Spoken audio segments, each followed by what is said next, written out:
Hi అండి, welcome to my channel. ఈరోజు మనం చేసుకోబోయేది చాలా సింపుల్ అండ్ ఈజీ ప్రాసెస్లో బ్రేక్ఫాస్ట్ అయితే చేసేసుకుందాం.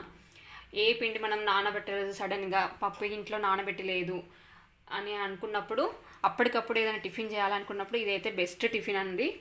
దానికి కావాల్సినవి బియ్యపిండి, 4 గరిటెల బియ్యపిండికి 2 గరిటెల రవ్వ, దాంట్లో వేయడానికి 2 టమాటాలను ప్యూరీ చేసి పెట్టుకున్నాను, తగినంత ఉప్పు, కారం, పల్లి చట్నీ చేసుకోవడానికి పల్లీలు, ఎండుమిర్చి, ఆయిల్.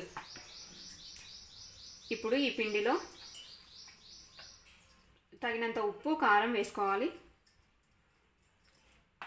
అలాగే ముందుగా ప్యూరీ చేసి పెట్టుకున్న టమాటా ప్యూరీని కూడా ఇందులో వేసుకోవాలి.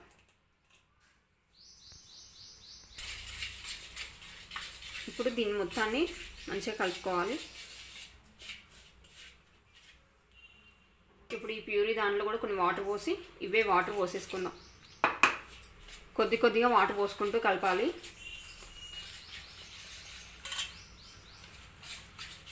ఒకేసారి వాటర్ అన్ని పోస్తే ఉండలు ఎక్కువగా ఉంటాయి, అది కలపడానికి ఇబ్బంది అవుతుంది కదా.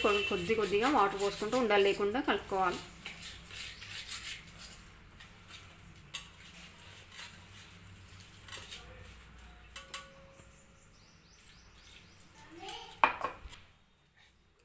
దీంట్లోనే కొద్దిగా జీలకర్ర, టేస్ట్ బాగుంటుంది, ఈజీ డైజెషన్ కూడా.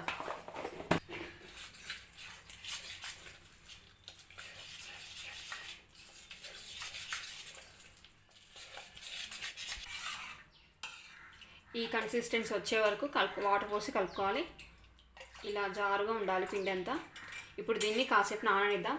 ఇది పక్కకు పెట్టేసి ఇది నానేలోపు మనం పల్లి చట్నీ అయితే రెడీ చేసుకుందాం. పల్లి చట్నీకి అన్నీ అవసరం లేదు ఇంగ్రీడియంట్స్, దీనికి చాలా సింపుల్గా చేసేసుకోవచ్చు. వెల్లుల్లి అదంతా అవసరం లేదు, జస్ట్ అప్పటికప్పుడు కొన్ని పల్లీలు, దాంట్లో ఒక 2 ఎండుమిర్చి, చాలా బాగుంటుంది ఈ టేస్ట్ కూడా. ఒకసారి ట్రై చేయండి. ఎలా చేసుకోవాలో మళ్ళీ చూద్దాం. ఇప్పుడు ఈ ప్యాన్లో మన చట్నీకి కావాల్సిన పల్లీలు వేసుకొని రోస్ట్ చేసుకోవాలి.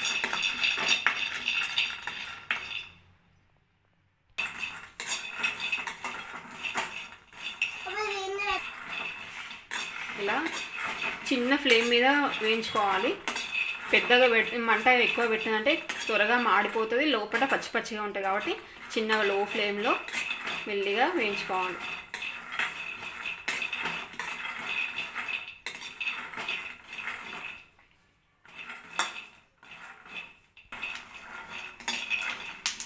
ఇలా వేగితే సరిపోతాయి. దీంట్లోనే ఈ 2 ఎండుమిర్చి కూడా లాస్ట్లో స్టార్టింగ్లోనే వేస్తే ఎండుమిర్చి మాడిపోతుంది కాబట్టి లాస్ట్లో వేసాను. అది ఇలా వేగిన తర్వాత వీటిని కొద్దిగా చల్లారనివ్వాలి. ఇప్పుడు చల్లారిన పల్లీలని ఒక మిక్సీ జార్లో వేసి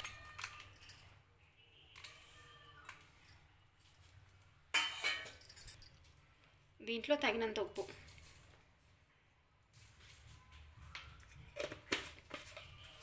దీన్ని ఫస్ట్ పౌడర్లా చేసుకున్న తర్వాత దీంట్లో కొన్ని వాటర్ వేసుకోవాలి. పౌడర్ అయిన తర్వాత దీంట్లో కొద్దిగా వాటర్ వేసుకుంటూ మిక్సీ పట్టుకోవాలి.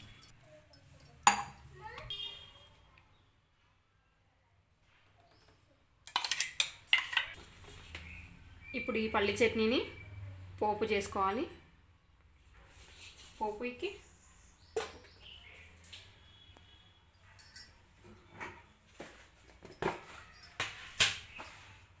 కొద్దిగా ఆయిల్ వేసుకొని అది వేడైన తర్వాత వేడి కావాలి.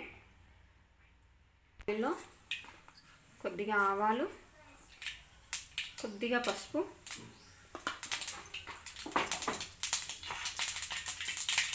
కరివేపాకు,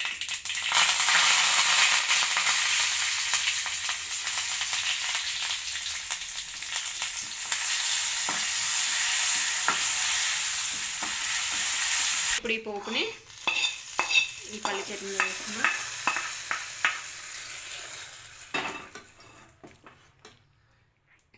అంతే, ఎంతో సింపుల్గా పల్లి చట్నీ అయితే రెడీ అయిపోయింది.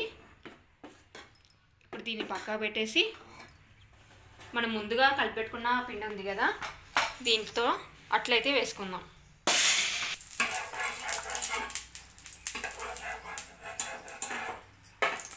మన దోశలకైతే ఫస్ట్ స్టార్టింగ్ ఆయిల్ పోయకున్నా ఏం కాదు, కానీ అట్లా మాత్రం స్టార్టింగ్ కొద్దిగా ఆయిల్ వేసి అట్లా పోసుకోవాలి, లేకపోతే ఈ పెనానికి మొత్తం పిండంతా అతుకుతుంది. పెనం బాగా వేడి అయిన తర్వాత ఇలాగా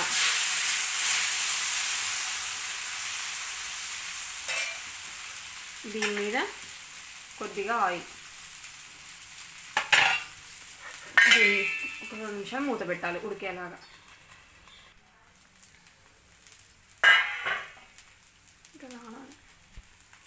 ఇప్పుడు ఇది కొంచెం ఇక్కడ మధ్యలో చూస్తే అర్థమైపోతుంది కింది కాలిపోయినట్టు, అప్పుడు మెల్లిగా తీసుకోవాలి. ఇంకా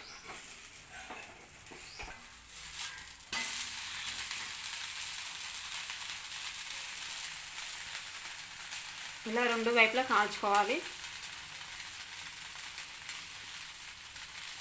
ఈ అట్ల అనేది కొంచెం కాలితేనే క్రిస్పీగా ఉంటాయి కాబట్టి కొద్దిగా ఇలా క్రిస్పీగా అయ్యే వరకు ఉంచుకోవాలి.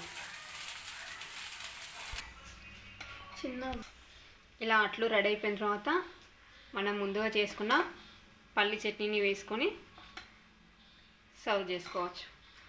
అంతే అండి, ఈ రెండింటి కాంబినేషన్ అయితే చాలా బాగుంటుందండి. అట్లు నేను చేసిన ప్రాసెస్లో పల్లి చట్నీ చేయండి, చాలా బాగుంటుంది. మీరు కూడా ట్రై చేసి ఎలా ఉందో చెప్పండి, కామెంట్ చేయండి. Thank you for watching.